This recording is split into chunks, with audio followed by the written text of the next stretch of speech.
Good morning. Today we're going to evaluate this very small audio amplifier. Right and the left channel. Here's the supply voltage terminal. So we have 9.39 volt DC for our supply. Put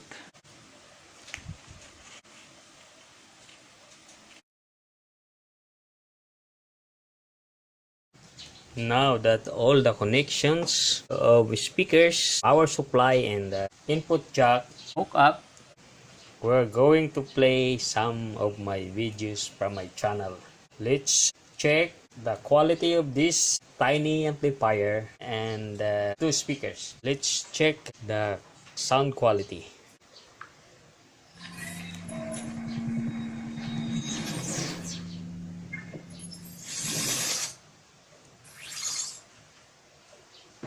Good morning, friends. We have a simple circuit here that we're going to discuss. Logic test proof.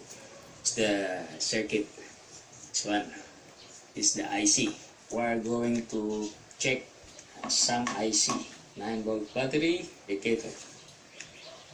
Now let's try this example IC. SG3525 12 ground 14 out. Green light. Let's check this pin 12, the ground of SG3525.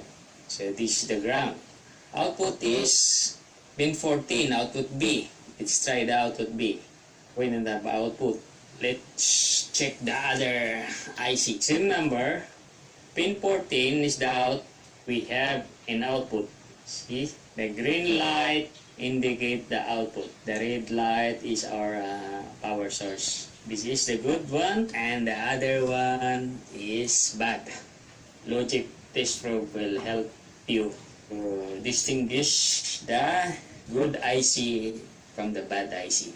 Let's try to check the pin number 4, which is the output oscillator. Pin 1, pin 2, pin 3, pin 4. We have an output.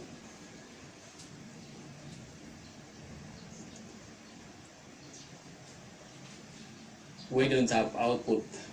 The other one has a light in here. This one, this IC is not working. Faulty IC.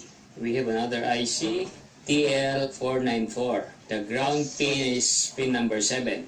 Let's check the output. Pin number 12. Pin number 12. Here. Green light. Good. Let's try the output. See, there's also an output. This is a good TL494. Thank you for watching. This logic test proof justified the good IC and the bad IC. Hope you like a simple circuit and please subscribe. Thank you.